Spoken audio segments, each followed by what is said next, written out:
everyone! So, ito yung puno ng pomegranate. Ayun siya.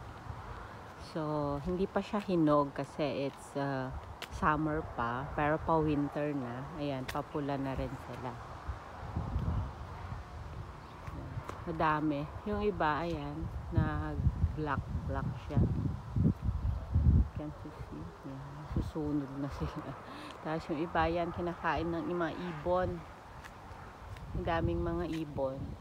Kinakain nila. So, ginagawa ng iba, nilalagyan dapat yun ng, binabalutan siya ng papers. Pero dito, hindi kasi masyadong, see inside. So, red na rin yung inside niya. Ayan. Kinain na siya ng mga ibon. Hindi naman nila hindi masyadong inaalagaan. Kasi sa dami ba naman ng puno nito. So, kung lalagyan mo yan ng papel isa-isa, dan dami. Ayan. Dito lang sa may bakod. So, yeah.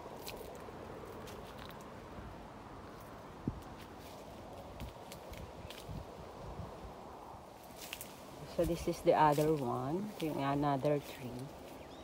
Ayan. Pa-red na sila. Pero, as you can see, yan, matira na ng mga ibon.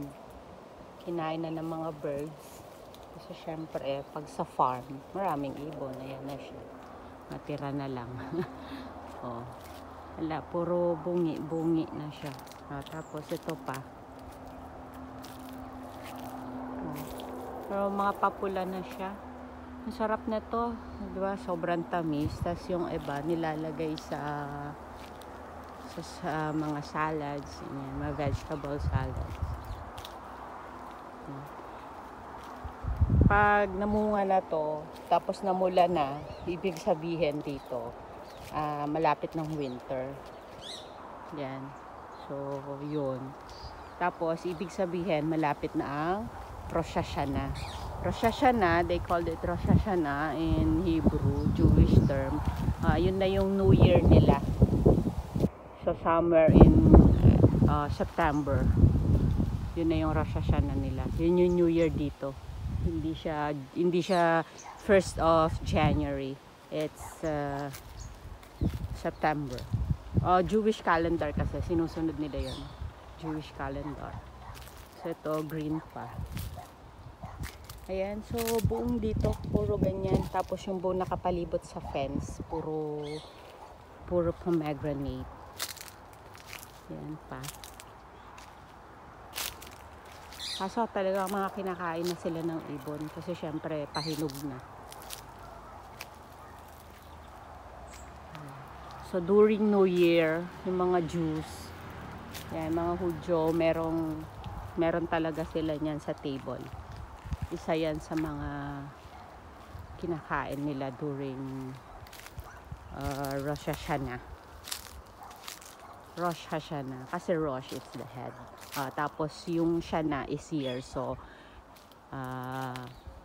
head of the year. First day of the year. Parang gano'n. So, from Jewish calendar. So, yun lang.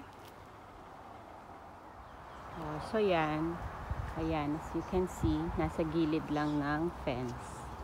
So you can see, nasa gilid lang siya ng fence. Diyan sila nakatanim. Ayan, pomegranate. So, masyado siyang mataas naman to. Unlike yung tree talaga. Ito kasi hindi na nila tinitrim. Minsan lang, dito lang sa baba. Ayan.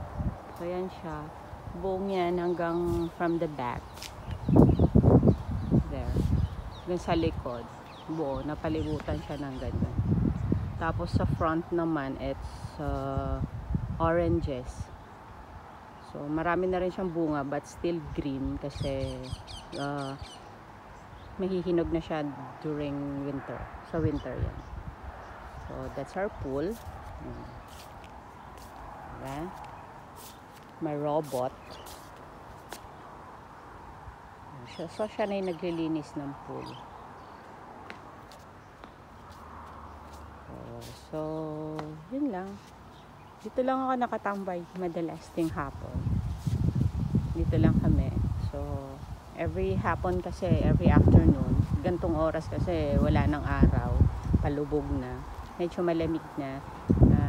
Kaya nagsuswimming kami na alaga ko. Yun na yung therapy niya. So, yun.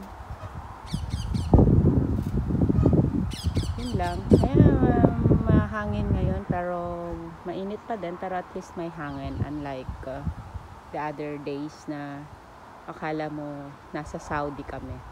Sobrang init. Naabot kami ng 40, 41 degrees. Ganyan. So, ito, tambayan ko, ting hapon. Ito lang kami na alaga ko. And, nagiinom kami. Yeah. Kasi alaga ko, nagiinom yan. Wine lang naman. So, that's it. Say hi to Buddha. Diba? Natusta na siya dyan. Naging semento na siya sa sobrang init. So, that's it. Thank you.